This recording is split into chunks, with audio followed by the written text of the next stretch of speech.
सूरश्याम। आज मैं 10वीं कक्षा के बच्चों के लिए चैप्टर 14 सूरश्याम पाठ को करने जा रहे हैं। सूर का अर्थ है सूरदास, श्याम का अर्थ है कृष्ण, काला रंग रहने वाला कृष्ण श्याम कहते हैं। तो यहाँ पर सूरदास और कृष्ण का, सूरदास जी कृष्ण का वर्णन कर रहे हैं। आइए अब हम इसकी पाठ के आगे की ओर जाएंगे। पहले शब्दार्थ को देखेंगे। मैया माँ अम्मा, ಮೋಹಿ ಮುಜೆ ನನಗೆ, ಧಾವು ಭಯ್ಯ, ಭಯ್ಯ ಅಂತಂದ್ರೆ ಅಣ್ಣ, ಬಲರಾಮನಿಗೆ ಹೇಳ್ತಾ ಇರೋದು.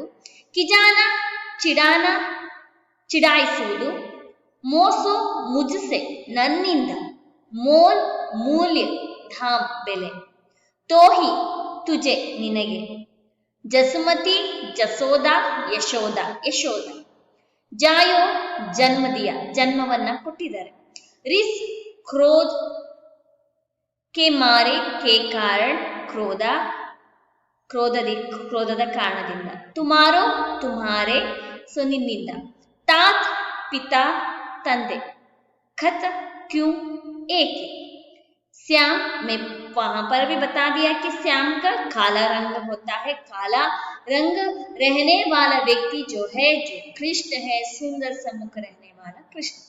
ग्वाल ಗೋಪಾಲಕ ಗೋಪಾಲಕರು, ಸಿಕೈ ಸಿಕಾನ ಕಲಿಸುವುದು, ಬಲಭದ್ರ ಬಲಭೀರ್ ಬಲರಾಮ ಬಲರಾಮ, ರೀಜೈ ಮೋಹಿತೋನ ಮೋಹಿತಗೊಳ್ಳುವುದು, ಸುನೋ ಸುನೋ ಕೇಳಿಸಿಕೊಳ್ಳು, ಖಾನ ಕೃಷ್ಣ ಕೃಷ್ಣ, ಚಭಾಯಿ ಪೀಠ ಪೀಚೆ ಬುರಾಯಿ ಕನ್ನೆ ವಾಲ ಬೆನ್ನಿನ ಹಿಂದಗಡೆ ಕೆಟ್ಟದನ್ನು ಮಾಡುವವನು, ಚುಗಲ್ ಕೋರ್ ಅಂದ್ರೆ ಏನಂತಂದ್ರೆ ತುಂಬಾ ತಲೆಹರಟೆ ಮಾಡುವ, ಜನಮತಿ ಹಿ ಕೋ ಜನ್ ಸೇ ಹಿ ಜನ್ಮದಿಂದನೇ, ದೂತ್ ದುಷ್ಟ ದುಷ್ಟ, ಲಕಿ ದೇಖ್ ಕರ್ ನೋಡಿ, ಸೌ ಕಸಂ ಸೌಗಂಧ ಅಂದ್ರೆ ಪ್ರಮಾಣ, ಹೌ ಮೈ ನಾನು, पूत पुत्र पुत्र. ये सब शब्दार्थ हुआ. आगे जाएंगे. सूर श्याम, सूरदास और श्याम ಅಂದ್ರೆ ಕಪ್ಪು ಬಣ್ಣ. प्रस्तुत पद में कवि सूरदास ने कृष्ण की बाल लीला का वर्णन करते हुए उसके स्वभाव, भोलेपन एवं माता यशोदा के वात्सल्य का सुंदर चित्रण किया है. ಏನಂದ್ರೆ ಪ್ರಸ್ತುತ ಇದೇ सूरश्याम ये क्या है, ये पद है. ಇದರಲ್ಲಿ ಕವಿ ಸೂರದಾಸ್ ಅವರು ಕೃಷ್ಣ ಕಿ ಬಾಲ್ ಲೀಲಾ का वर्णन करते हुए ಏನಂತಂದ್ರೆ ಕೃಷ್ಣನ ಬಾಲ್ಯ ಲೀಲೆಯ ವರ್ಣನೆಯನ್ನ ಮಾಡ್ತಾ उसके स्वभाव, भोलेपन एवं माता यशोदा के वात्सल्य का सुंदर चित्रण किया है. ಸೊ ಅದರಲ್ಲಿ ಸ್ವಭಾವ, ಬಾಲ್ಯತನ ಮತ್ತೆ ತಾಯಿ ಯಶೋದೆಯ ವಾತ್ಸಲ್ಯ ಸುಂದರದ ಚಿತ್ರಣವನ್ನ ಮಾಡಿದ್ದಾರೆ. तो यहाँ पर देख लीजिए. मैया मोही दाऊ बहुत किजायो, मोसो कहत मोल को लीनो, तो ही जसुमती कब जायो, कहाँ कहो इह रिस के मारे, केलन हो नहीं जात, पुनि पुनि कहत कौन है माता, गो है तुमरो तात, गोरे नंद जसोदा गोरी, तुम कत श्याम शरीर, चुटकी डांडे हसत ग्वाल, सब सिके देत बलबीर, तू मोही को मारन सीकी, दाऊ कबू न की जई, मोहन को मुकरिस समेत लकी, जसमति सुनि सुनि रीजई, सुनहु कान बलभद्र चबाई, जनमति ही को दूर, सूर श्याम मोही गोदन की, सोहो माता पूत. तो यहाँ पर देख लीजिए. मैया मोही दो दाऊ बहुत की जगह मैं थोड़ा सा कन्नड़ में बताती हूँ. मैया अम्मा, मोही ನೋಡು, दाऊ बहुत की जायो ಅಣ್ಣ ತುಂಬಾ ನನ್ನ ರೇಗಿಸ್ತಾನೆ ಅಂತ ಹೇಳ್ಬಿಟ್ಟು ಇಲ್ಲಿ ಕೃಷ್ಣ ಬಲರಾಮನ ಬಗ್ಗೆ ಹೇಳ್ತಾ ತನ್ನ ತಾಯಿ ಯಶೋದೆಯ ಬಳಿ ಹೇಳ್ತಾರೆ. ಮಯ್ಯ ಅಮ್ಮ, ಮೋಹಿ ನೋಡು, दाऊ बहुत की जायो ಅಣ್ಣ ತುಂಬಾ ನನ್ನ ರೇಗಿಸ್ತಾನೆ, मोसो कहत मोल को लीनो, तो ही जसमती कब जायो. ಸೊ ಮೋಸು ಕಹತ್ ನನ್ನ ಬಳಿ ಬಂದು ಹೇಳ್ತಾನೆ, ಮೋಲುಕೊಲೀನು ನಿನ್ನನ್ನ ದತ್ತು ತಗೊಂಡಿದಾರಂತೆ. ತೋಹಿ ಜಸ್ಮತಿ ಕಬುಜಾಯೋ. ಸೊ ಏನಂತಂದ್ರೆ, ಸೊ ನಿನ್ನ ತಾಯಿ ಯಶೋದೆ ಅಲ್ಲ ಅಂತ ಹೇಳ್ತಾನೆ ನೋಡಮ್ಮ. ಕಹಾ ಕಹೋ ರಿಸಿಕೆ ಮಾರೆ. ಇದೇ ಕಾರಣಕ್ಕೋಸ್ಕರ ಅಮ್ಮ, ರಿಸಿಕೆ ಮಾರೆ ಇದೇ ಕಾರಣಕ್ಕೋಸ್ಕರ. ಕೇಲನ ಹೋ ನಿಹಿ ಜಾತ್, ಆಟವಾಡಕ್ ನಾನು ಹೋಗೋದಿಲ್ಲ. ಪುನಿ ಪುನಿ ಕಹತ್ ಕೌನ್ ಹೇ ಮಾತಾ, ಪದೇ ಪದೇ ಕೇಳ್ತಾ ಇರ್ತಾನೆ, ಯಾರ್ ನಿನ್ನ ತಾಯಿ. ಕೋಹೆ ತುಮ್ರೆ ತಾತ್, ತಾತ್ ಅಂತಂದ್ರೆ ತಂದೆ, ಯಾರು ನಿಮ್ಮ ತಂದೆ ಅಂತ ಕೇಳ್ತಾ ಇರ್ತಾನೆ ನೋಡಮ್ಮ. ನನ್ಗೆ ಎಷ್ಟು ಬೇಜಾರಾಗತ್ತೆ. ಗೋರೆ ನಂದ್ ಜಸೋದಾ ಗೋರಿ ತುಮ್ ಕತ್ ಶ್ಯಾಮ್ ಶರೀರ್. ಹಾಗೆ ಹೀಗೂ ಕೂಡ ಹೇಳ್ತಾನಮ್ಮ ಅಣ್ಣ, ಬಲರಾಮ ಅಣ್ಣ. ಗೋರೆ ನಂದ್, ನಂದ ಬೆಳ್ಳಗಿದ್ದಾನೆ. ಜಸೋದ ಅಂದ್ರೆ ಯಶೋದ, ಗೋರಿ ಯಶೋದೆನು ಕೂಡ ಬೆಳ್ಳಗಿದ್ದಾಳೆ. ತುಮ್ ಕತ್ ಶ್ಯಾಮ್ ಶರೀರ್, ಅರೆ ನಿನ್ನ ಶರೀರ ಯಾಕೆ ಕಪ್ಪು ಬಣ್ಣ ಉಳ್ಳದಾಗಿದೆ ಅಂತ ಕೇಳ್ತಾನಮ್ಮ ನೋಡಮ್ಮ ನನ್ನ ಅಂತ ಹೇಳ್ಬಿಟ್ಟು. ಸೊ ಚುಟಕಿ ದಾಯಿದೆ ಹಸತ್ ಗ್ವಾಲ್ ಸಬ್ ಸಿಕ್ಕೆ ದೇತ್ ಬಲಿಪೀರ್. ಚುಟಕಿ ಇದೆ ಅಂದ್ರೆ ಚಪ್ಪಾಳೆಯನ್ನ ಹೊಡಿತಾ ಹೊಡಿತಾ ಹಸತ್ ಗ್ವಾಲ್ ನಗ್ತಾ ಇರ್ತಾರೆ ಗೊಲ್ರು. ಸಬ್ ಸಿಕ್ಕೆ ದೇತ್ ಬಲಬೀರ್, ಎಲ್ಲರೂ ಕೂಡ ಹೇಳಿಕೊಟ್ಟಿರೋದು, ಎಲ್ಲರಿಗೂ ಕೂಡ ಹೇಳಿಕೊಟ್ಟಿರೋದು ಯಾರು? ಬಲಬೀರ್ ಅಂತಂದ್ರೆ ಬಲರಾಮ ಅಣ್ಣ ಬಲರಾಮ ಅಣ್ಣ ಹೇಳ್ಕೊಟ್ಟಿರೋದಮ್ಮ ಅಂತ ಹೇಳ್ಬಿಟ್ಟು. ಸೊ ಅಲ್ಲಿ ಕೃಷ್ಣ ತನ್ನ ತಾಯಿಯ ಬಳಿ, ಯಶೋದೆ ಬಳಿ ಹೇಳ್ತಾ ಇದ್ದಾನೆ, ಕಂಪ್ಲೇಂಟ್ ಮಾಡ್ತಾ ಇದ್ದಾನೆ. ತೂ ಮೋಹಿ ಕೋ ಮಾರನ ಸೀಕಿ ಡಾಹು ಕಬೂನ ಕೀಜೆ. ತೂ ಮೋಹಿ ಕೋ ಮಾರನ ಸೀಕಿ. ನೋಡು ಅಮ್ಮ, ಕೋ ಮಾರನ ಸೀಕಿ, ನೀನು ಅವನಿಗೆ ಹೊಡೆಯೋದಿಲ್ಲ. ಡಾಹು ಕಬೂನ ಕೀಜೆ, ಸೊ ಅಣ್ಣನಿಗೆ ಏನು ಬೈಯೋದಿಲ್ಲ, ಬರೀ ನನಗೆ ಬೈತಾ ಇರ್ತೀಯ, ಅಣ್ಣನಿಗೇನು ಬೈಯೋದಿಲ್ಲ. ಮೋಹನ ಕೋ ಮುಖ, ಬರೀ ನನಗೆ ಮಾತ್ರ ಹೊಡಿತೀಯ ಬೈತೀಯ, ಅಣ್ಣನಿಗೆ ನೀನು ಏನು ಬೈಯೋದಿಲ್ಲ ಹೊಡೆಯೋದಿಲ್ಲ ಅಂತ ಹೇಳ್ತಾನೆ. ಮೋಹನ ಕೋ ಮುಖರಿಸ ಸಮೇತ ಲಕ್ಕಿ ಜಸುಮತಿ ಸುನಿ ಸುನಿ ರೀಚೆ. ಈ ರೀತಿಯಾಗಿ ತೊದಲ ನುಡಿಯನ್ನು ನುಡಿಯುವಂತಹ, ಎಷ್ಟು ಮುದ್ದಾಗಿ ಮಾತನಾಡುವಂತಹ ಕೃಷ್ಣನ ಹೇಳೋದನ್ನ ನೋಡ್ಬಿಟ್ಟು ತಾಯಿ ಯಶೋದೆಗೆ ಬೇಜಾರಾಗೋದಿಲ್ಲ, ಅದರಿಂದ ಸಂತೋಷ ಪಡ್ತಾ ಮೋಹನ್ ಕೋ ಮುಖರಿಸ ಸಮೇತಲಕ್ಕೆ ತನ್ನ ಮೋಹನ್ ಅಂತಂದ್ರೆ ಕೃಷ್ಣನ್ನ ತಬ್ಕೊಂಡ್ಬಿಟ್ಟು ಮುದ್ದು ಮಾಡ್ತಾ ಜಸುಮತಿ ಸುನಿ ಸುನಿ ರೀಚೆ, ಯಶೋದೆ ತಾಯಿ ಕೇಳಿಸ್ಕೊ ಅಂತ ಹೇಳ್ತಾಳೆ. ಸುನುಹು ಕಾನ ಬಲಭದ್ರ ಚಪಾಯಿ ಜನಮತಿ ಹೀಕೋದೂದು. ಕೇಳಿಸ್ಕೋ ಕೃಷ್ಣ, ಬಲರಾಮ ಹುಟ್ಟಿದಾಗಿನಿಂದನೂ ಕೂಡ ದೊಡ್ಡ ದುಷ್ಟ ಅವನು, ನೀನ್ ಅವನ ಬಗ್ಗೆ ತಲೆ ಕೆಡಿಸ್ಕೊಂಬೇಡ. ಸೂರ ಶ್ಯಾಮ್ ಮೋಹಿ ಗೋದನಿಕಿ ಸೌ ಹೋ ಮಾತಾ ತುಪ್ಪೋದು. ಸೊ ಏನಂತಂದ್ರೆ ಸೂರ್ದಾಸ್ ಅವ್ರು ಹೇಳೋ ಪ್ರಕಾರ ಕೃಷ್ಣ ನೀನು ಅಂದ್ರೆ ಗೋವಿನ ಮೇಲೆ ಆಣೆ ಮಾಡಿ ಹೇಳ್ತಾ ಇದ್ದೀನಿ, ಸೋಹೋ ಮಾತಾ ತೂಪೂದು, ನಾನು ನಿನ್ನ ತಾಯಿ, ನೀನು ನನ್ನ ಮಗ ಕಣಪ್ಪ ಅಂತ ಹೇಳ್ಬಿಟ್ಟು ಕೊನೆಯಲ್ಲಿ ಗೋವಿನ ಮೇಲೆ ಆಣೆಯನ್ನ ಮಾಡ್ತಾ, ಅಲ್ಲಿ ಗೋವಿನ ಚಿತ್ರ ಇದೆ ನೋಡಿ, ಇಲ್ಲಿ ಗೋವಿನ ಮೇಲೆ ಆಣೆಯನ್ನ ಮಾಡ್ತಾ ಯಶೋದೆ ಹೇಳ್ತಾಳೆ, ಸೊ ನಾನು ಪ್ರಮಾಣ ಮಾಡಿ ಹೇಳ್ತಾ ಇದ್ದೀನಪ್ಪ, ನೀನೇ ನನ್ನ ಮಗ, ನಾನೇ ನಿನ್ನ ತಾಯಿ ಅಂತ ಹೇಳ್ಬಿಟ್ಟು. ಇಲ್ಲಿ ಹೆಚ್ಚಾಗಿ ಕೃಷ್ಣನ ಬಾಲಲೀಲೆಯ ವರ್ಣನೆಯನ್ನು ಕೂಡ ಆಗಿದೆ. ಸ್ವಭಾವ, ಬೋಲೆ, ಮುದ್ದಾದ ಮಾತುಗಳು, ಸೊ ಇದೆಲ್ಲನೂ ಕೂಡ ತಾಯಿ ತೋರಿಸುವಂತ ವಾತ್ಸಲ್ಯದ ಸುಂದರವಾದ ಚಿತ್ರಣವೇ ಸೂರ್ಶ್ಯಾಮ್. ಸೊ ಸೂರ್ದಾಸ್ ಅವರು ಕೃಷ್ಣನ ಬಗ್ಗೆ ವರ್ಣನೆ ಮಾಡಿರುವಂತಹದ್ದು ರೀತಿ. अब हम अभ्यास की ओर जा रहे हैं, बाद में और कुछ अंश देखेंगे. एक वाक्य में उत्तर लिखिए. प्रश्न 1, सूरश्याम पद के रचयिता कौन है? सूरश्याम पद के रचयिता कौन है? सूरश्याम पद के रचयिता सूरदास है, सूरदास. और आगे, कृष्ण की शिकायत किसके प्रति है? कृष्णನ ಕಂಪ್ಲೇಂಟ್ ಯಾರ ಮೇಲೆ ದೂರನ್ನ ಸಲ್ಲಿಸ್ತಾ ಇದ್ದ? ಕೃಷ್ಣ की ಶಿಕಾಯತ್ ಭಾಯಿ ಬಲರಾಮ್ के ಪ್ರತಿ है. ಕೃಷ್ಣನ ಕಂಪ್ಲೇಂಟ್ ಯಾವಾಗಲೂ ಕೂಡ ತನ್ನ ಅಣ್ಣ ಬಲರಾಮನ ಪ್ರತಿ ಆಗಿತ್ತು. ಇದಕ್ಕೆ ಜೆ सूरदास जी का चित्र है ये.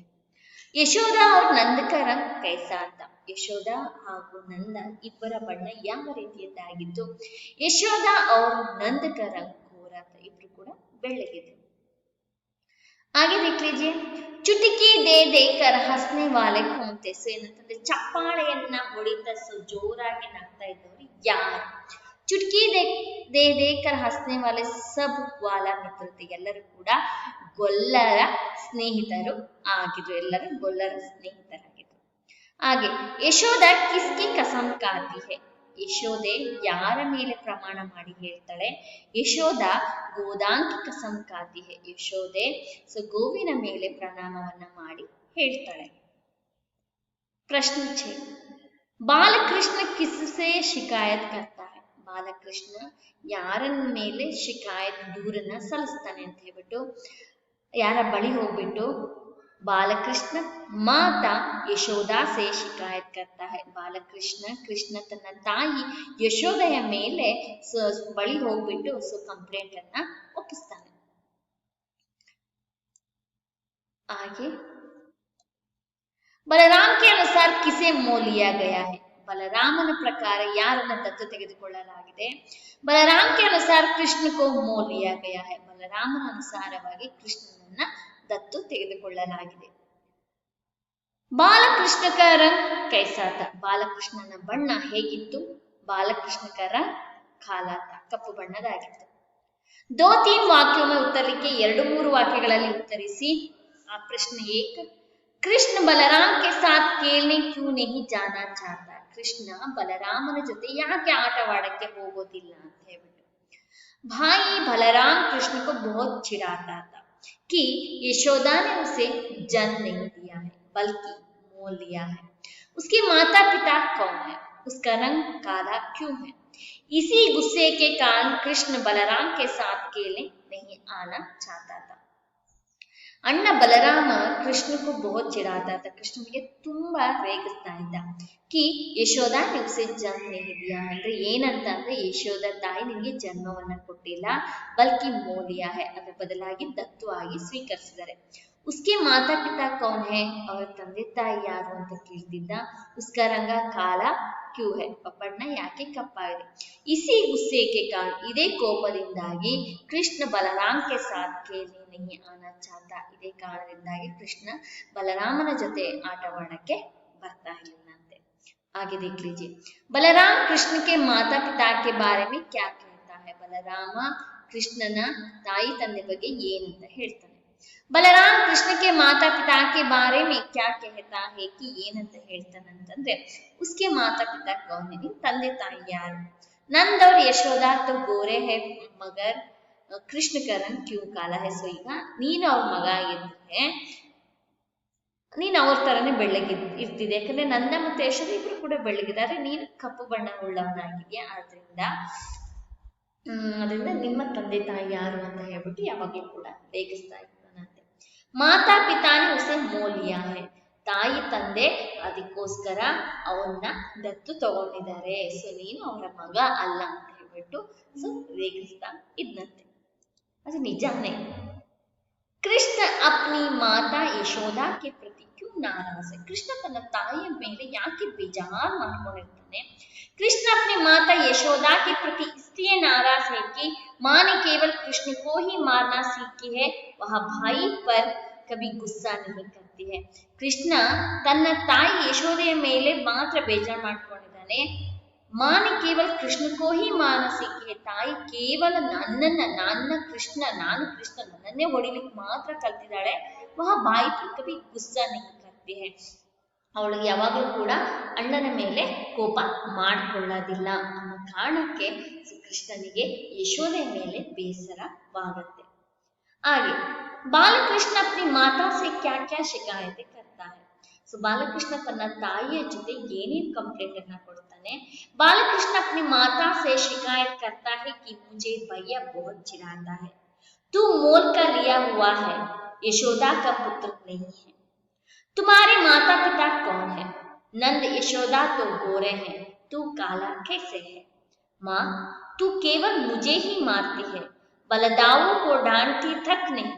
इसकी हंसी मजाक सुनकर सब बाल मित्र चुटकी बजाकर मुझ पर हंसते हैं. ಇದರ ಅರ್ಥ ಏನಂತಂದ್ರೆ, ತಾಯಿ ಹತ್ರ ಕಂಪ್ಲೇಂಟ್ ಮಾಡ್ತಾನೆ, ಅಣ್ಣ ತುಂಬಾ ರೇಗಿಸ್ತಾನಮ್ಮ ನನ್ನ, ನೀವು ನನ್ನನ್ನ ದತ್ತು ತಗೊಂಡಿದ್ದೀರಂತೆ, ನಾನು ನಿಮ್ಮ ಮಗ ಅಲ್ಲ ಅಂತೆ. ಸೊ ತಾಯಿ ತಂದೆ ಯಾರು ಅಂತ ಕೇಳ್ತಾ ಇರ್ತಾನಮ್ಮ. ಯಶೋದೆ ಮತ್ತೆ ನಂದೆ ಇಬ್ರು ಕೂಡ ಬೆಳ್ಳಗಿದ್ದಾರೆ, ನೀನು ಕಪ್ಪಗಿದೀಯಾ, ನೀನ್ ಮಾತ್ರ ಅಮ್ಮ ನನಗೆ ಮಾತ್ರ ಹೊಡಿತೀಯಾ, ಅಣ್ಣನಿಗೆ ಬೈಯೋದಿಲ್ಲ. ಈ ನಗುವುದ ತಮಾಷೆನ ನೋಡ್ಬಿಟ್ಟು ಗೊಲ್ಲರು ನಗ್ತಾರಮ್ಮ ಅಂತ ಹೇಳ್ತಾನೆ ಕೃಷ್ಣ. अभी आ गया सुशांत जी का कवि परिचय। सूरदास जी सन 1540 से लेकर 1642 तक है। भक्त कवि सूरदास हिंदी साहित्य काश के सूर्य माने जाते हैं। इन्हें भक्ति काल की सगुण भक्ति धारा के कृष्ण भक्ति शाखा का प्रवर्तक माना जाता है। इनका जन्म उत्तर प्रदेश के रुनाकता गांव में सन 1540 को हुआ था। इनकी प्रमुख रचनाएं हैं सूरसागर, सूरसारावली एवं साहित्य लहरी। इनकी मृत्यु सन 1642 को हुई। इनके काव्यों में वात्सल्य, श्रृंगार तथा भक्ति का त्रिवेणी संगम हुआ है। तो यहाँ पर देख लीजिए, आपने यहाँ पर देख लिया कि सूरदास जी का चित्र आपने देख लिया, ये भी सूरदास जी का है, ये भी सूरदास जी का है। तो यहाँ पर देख लीजिए, सन 1540 ಅಂದ್ರೆ ಇವರು 1540 ಹುಟ್ಟಿ 1642 ಇವರ ಮರಣವಾಯಿತು. ಭಕ್ತ ಕವಿ सूरदास हिंदी साहित्य काश के सूर्य मान जाते हैं. ಸೊ सूरदास ಅವರನ್ನ ಹಿಂದಿ ಸಾಹಿತ್ಯದ ಸೂರ್ಯ ಅಂತಾನೂ ಕೂಡ ಅವರನ್ನ ಕರೀತಾರೆ. इन्हें भक्ति काल की सगुण भक्ति धारा के कृष्ण भक्ति शाखा का प्रवर्तक माना जाता है. ಇವರನ್ನ ಭಕ್ತಿ ಕಾಲದ ಸಗುಣ ಭಕ್ತಿ ಧಾರದ ಕೃಷ್ಣ ಭಕ್ತಿ ಶಾಖೆಯ ಪ್ರವರ್ತಕರು ಅಂತ ಇವರನ್ನ ಕರೀತಾರೆ. इनका जन्म उत्तर प्रदेश के रुनाकता गांव में सन 1540 को हुआ था. ಇವರ ಜನ್ಮ ಉತ್ತರ ಪ್ರದೇಶದ ರುನಾಕತಾ ಹಳ್ಳಿಯಲ್ಲಿ 1540ರಲ್ಲಿ ಆಯಿತು. इनकी प्रमुख रचनाएं हैं, ಇವರು ಬರೆದಿರುವಂತಹ ರಚನೆಗಳು सूरसागर, सूरसारावली एवं साहित्य. इनकी मृत्यु सन 1642 को हुई और मरण 1842 इनके काव्यों में वात्सल्य, श्रृंगार तथा भक्ति का त्रिवेणी संगम हुआ है. ಇವರ ಕಾವ್ಯಗಳಲ್ಲಿ ವಾತ್ಸಲ್ಯ, ಶೃಂಗಾರ ಮತ್ತು ಭಕ್ತಿಯ ತ್ರಿವೇಣಿ ಸಂಗಮ ಆಗಿದೆ. ಸೊ ಈ ಮೂರನ್ನು ಕೂಡ ಇವರ ಇದರಲ್ಲಿ ನೋಡಬಹುದು. और भी सूरदास का विषय के बारे में मैं बताती हूँ, आप सुनना है, क्योंकि सूरदास जी का बचपन का नाम बिल्लाव मंगल था. वह चंदबरदाई के वंशज थे और उनके पिता रामदास अकबरी दरबार के प्रसिद्ध गायक थे. बिल्लाव मंगल सूरदास और फिर एक महान संत कवि कैसे बने, इसकी कथा बहुत ही दिलचस्प और विचित्र है. इसे सुन लीजिए आप. चिंतामणि नाम की एक गणिक रूप यौवन, सौंदर्य तथा गायकी में मशहूर थी. उनका कोई जवाब नहीं था. खुद शहंशाह अकबर चिंतामणि के प्रशंसक थे और चिंतामणि को हुकूमत की तरफ से प्रतिमाह अच्छी रकम वाजिबे के तौर पर मिला करती थी. खास शाही उत्सवों में भी वह आमंत्रित की जाती थी. बिल्लाव मंगल चिंतामणि के रूप सौंदर्य पर दिलो जान से फिदा थे. चिंतामणि भी बिल्लाव मंगल की वाक्पटुता, विद्वता आदि पर स्वाभाविक रूप से आसक्त थी. दोनों ही एक दूसरे की चाहत से प्यार करते थे. सो यहाँ पर देख लीजिए कि सूरदास जी और चिंतामणि ये दोनों भी प्यार करते थे. एक रात चिंतामणि बेसुध ऊँघ रही थी. अचानक ही किसी ने झिझोड़ कर उसे जगा दिया. चिंतामणि हड़बड़ाकर बिस्तर से उठ बैठी. कौन? ಸೊ ಅಲ್ಲಿ ಏನಂತಂದ್ರೆ ಚಿಂತಾಮಣಿಯನ್ನ ಯಾರೋ ಎಬ್ಬಿಸ್ತಾರೆ. ಯಾರು ಅಂತ ಕೇಳ್ತಾಳೆ. मैं हूँ चिंतामणि. सो ನಾನು चिंतामणि. लेकिन इतनी रात को और इस तरह से आने की क्या जरूरत पड़ गई थी? चिंतामणि ने सवाल कर दिया. क्या करता, तुमसे मिलना जरूरी था. मैं तुमसे बेपनाह प्रेम जो करता हूँ. बिल्लाव मंगल एक सांस में ही बोल गया. सो बिल्लाव मंगल ही सूरदास है, उन्होंने के साथ चिंतामणि के साथ इस तरह बातें की. लेकिन चार दीवारी फांद कर आने की क्या जरूरत थी? अगर तुम्हें चोट लगा जाती तो मुख्य द्वार खुलवा कर आ जाते. चिंतामणि ने दबे स्वर में ही कहा. कई बार आवाज दी. मुख्य द्वार जब नहीं खुला तब मेरी बेचैनी और भी अधिक बढ़ गई. तभी तुम्हारे कमरे के साथ की मुंडेर से लटकता एक लंबा रस्सा नजर आया. उसको ही पकड़कर तुम्हारे कमरे तक पहुंच गया. वह रस्सा तुमने मेरे लिए ही लटकाया था ना. मैं बना ऐसा क्यों करूंगी? मुझे तो इस बात की भनक तक भी नहीं थी कि तुम इतनी अंधेरी रात में आओगे। पर मैं जरा देखूं तो तुम किस रस्से की बात कर रही है।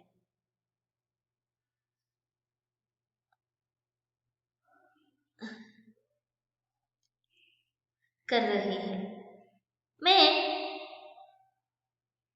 यह कहते हुए चिंतामणि ने दरवाजा खोला और झांक कर मुंडेर की तरफ देखने लगे और फिर अचानक ही जोर से चीख पड़ी। क्या हुआ? इसमें चीखने की क्या बात है? बिल्ला मंगल के पूछने पर चिंतामणि ने एक पल बिल्वमंगल को देखा, फिर मुंडेर की ओर इशारा करते हुए बोली, वहां तो सर्फ है और तुम उस सर्फ को रस्सा समझकर मेरे बिस्तर तक पहुंचे थे। चिंतामणि के होश शुभ हो गए, वह काफी शर्मिंदा भी हो गई और मन ही मन सोचने लगी कि बिल्ला मंगल एक कवि है, गायक है और एक निष्ठा प्रेमी है। मेरे प्यार में पड़कर उसकी मन स्थिति कितनी ढवाढोल हो गई है। अपने एकनिष्ठ प्रेमी के प्रति में भला इतनी स्वार्थ कैसे हो सकती है? मैं भले ही एक गायिका हूँ, वेश्य हूँ, पर मंगल के साथ होती हूँ तो उसकी एकमात्र प्रेमिका ही तो होती हूँ। आज मेरे प्यार में पड़कर उसकी क्या दशा हो गई है। तो इसी तरह का और भी उनकी कहानी है। और भी कुछ लोग कहते हैं कि सूरदास जी को आंख नहीं दे, जन्म से ही अंधे हैं। और कृष्ण को कुछ लोग बताते हैं कि कृष्ण को देखने के बाद वे अंधे होंगे। इसी तरह के जो रोचक कहानियां बताते रहते हैं। आप अगर आगे हिंदी को पढ़े तो आपको संपूर्ण रूप से सूरदास के बारे में पता चलेगा। आगे आइए, पद का आशय। सूरदास इस पद का आशय क्या है हम देखेंगे। बच्चे स्वभाव से भोले होते हैं। वे हमेशा अपने माता पिता से, अपने भाई बहन और मित्रों की कुछ ना कुछ शिकायत करते रहते हैं। उनका बाल सहज स्वभाव देखकर बड़ों को हंसी आती है और उन्हें पुचकार कर सांत्वना देते हैं। माँ और बेटे के ऐसे सहज संबंध की कल्पना कर सूरदास जी ने अपने इस पद में उसका सुंदर चित्रण किया है। ರಿಲಿ ಬಚ್ಚೆ ಸ್ವಭಾವ से बोले होते हैं। ಮಕ್ಕಳು ಸ್ವಭಾವದಿಂದನೇ ತುಂಬಾ मुग्धरागिर्तारे। वे हमेशा अपने माता पिता से, अपने भाई बहन और मित्रों की कुछ ना कुछ शिकायत करते रहते हैं। और ಯಾವಾಗಲೂ ಕೂಡ ತನ್ನ ತಾಯಿ ತಂದೆ ಜೊತೆ, ತನ್ನ ಅಣ್ಣನ ಜೊತೆ, ತನ್ನ ತಂಗಿಯ ಜೊತೆ, ತಂಗಿ ಅಥವಾ ಅಕ್ಕ, अपने मित्रों की कुछ ना कुछ शिकायत करते हैं। ತನ್ನ ಗೆಳೆಯರಿಗೆ ಏನಾದರೂ ಒಂದು ದೂರನ್ನ ಹೇಳ್ತಾ ಇರ್ತಾರೆ। उनका बाल सहज स्वभाव देखकर बड़ों को हंसी आती है। ಅವರ ಬಾಲ್ಯದ ಸಹಜ ಸ್ವಭಾವವನ್ನು ನೋಡ್ಬಿಟ್ಟು ದೊಡ್ಡವರಿಗೆ ಕೋಪ ಬರೋದಿಲ್ಲ, ನಗು ಬರುತ್ತೆ। और उन्हें पुचकार कर सांत्वना देते और मुद्द ಮಾಡ್ತಾ ಅವ್ರಿಗೆ सांत्वना ಮಾಡ್ತಾರೆ।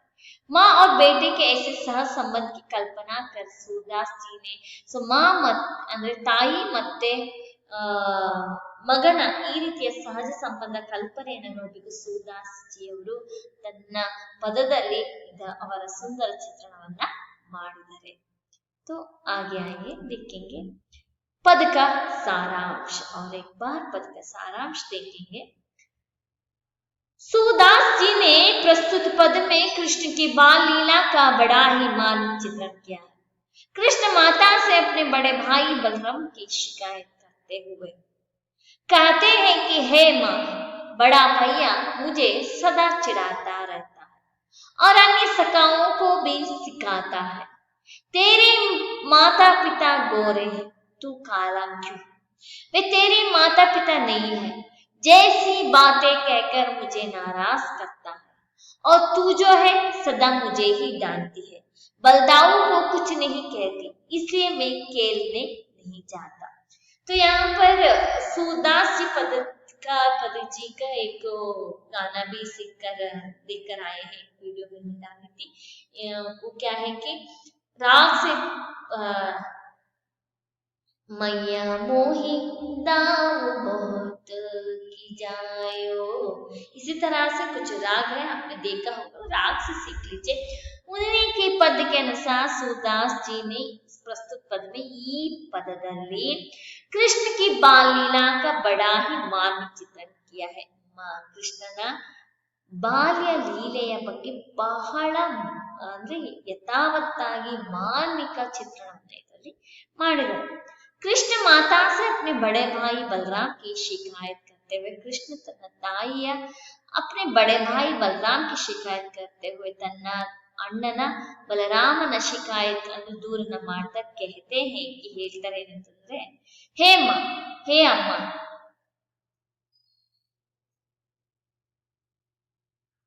बड़ा भैया मुझे सदा चिढ़ाता रहता है. ದೊಡ್ಡ ಅಣ್ಣ ನನ್ನನ್ನು ಯಾವಾಗಲೂ ಕೂಡ ರೇಗಿಸ್ತಾ ಇರ್ತಾನೆ. और अन्य सखाओं को भी सिखाता है. ಮತ್ತೆ ಬೇರೆ ಗೆಳೆಯರು ಕೂಡ ಸಖಾओं को भी सिखाता है. अन्य सखाओं को ಏನಂದ್ರೆ ಬೇರೆ ನನ್ನ ಗೆಳೆಯರಿಗೂ ಕೂಡ ಅವನು ಕಲಿಸ್ತಾ ಇರ್ತಾನೆ. ನೋಡಮ್ಮ, ತೇರೆ ಮಾತಾ ಪಿತಾ ಗೋರೆ ಹೇ, ಅವನು ಹೇಳ್ತಾನೆ, ಸೊ ನಿನ್ನ ಅಂದ್ರೆ ಯಶೋಧ ಮತ್ತೆ ನಂದ ಇಬ್ರು ಕೂಡ ಬೆಳ್ಳಗಿದ್ದಾರೆ, ನೀನು ಕಪ್ಪು ಬಣ್ಣ ಹಾಕಿದ್ರೆ ಹಾಗಾದ್ರೆ ನಿನ್ನ ತಂದೆ ತಾಯಿ ಯಾರು?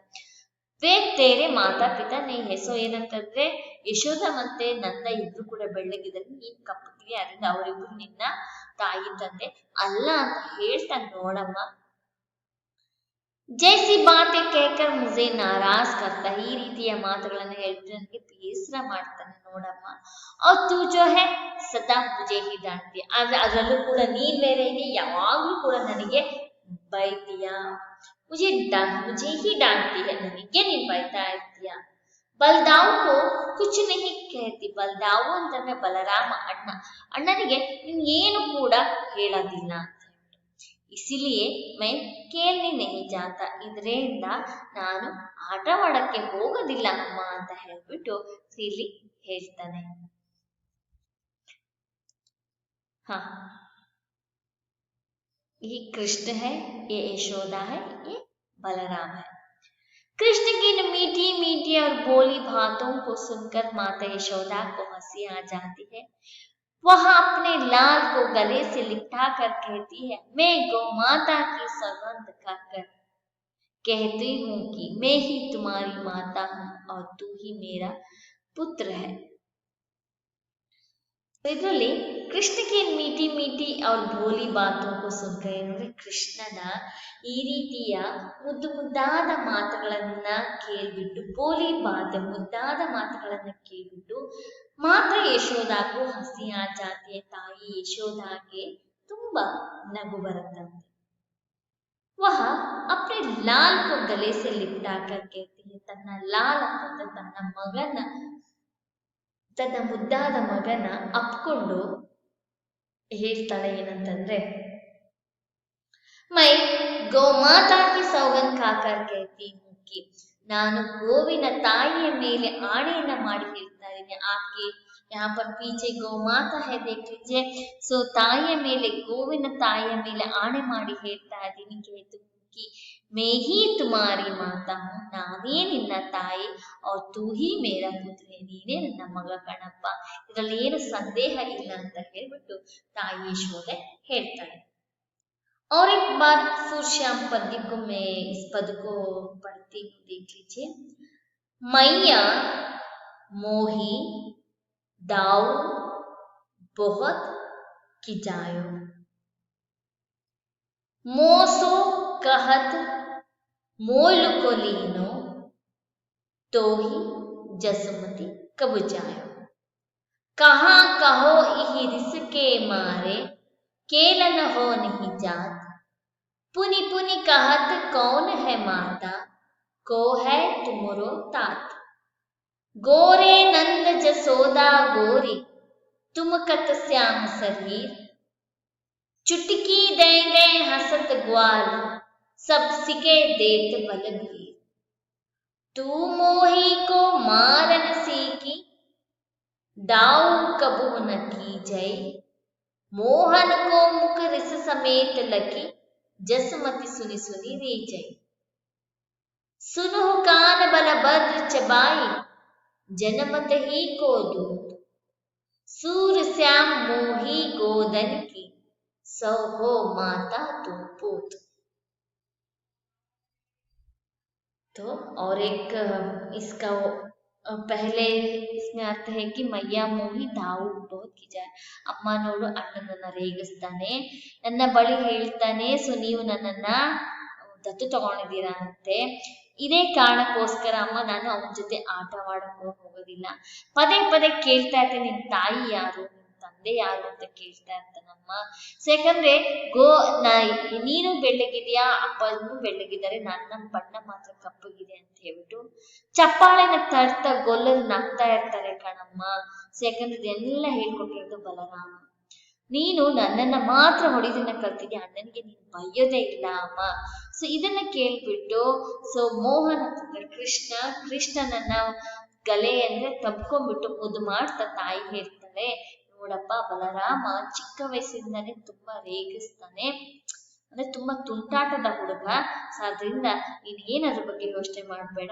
ಗೋವಿನ ಮೇಲೆ ಆಣೆ ಮಾಡಿ ಹೇಳ್ತಾ ಇದ್ದೀನಿ ನೀನೇ ನನ್ನ ಮಗ ನಾನೇ ನನ್ನ ತಾಯಿ ಅಂತ ಹೇಳ್ತಾರೆ तो यहाँ पर इस सुश्याम पद्य का संपूर्ण रूप से भावार्थ भी हुआ प्रश्नोत्तर भी हुआ और पाठ का वर्णन भी हुआ और सुंदर के बारे में भी वर्णन हुआ तो बच्चों धन्यवाद।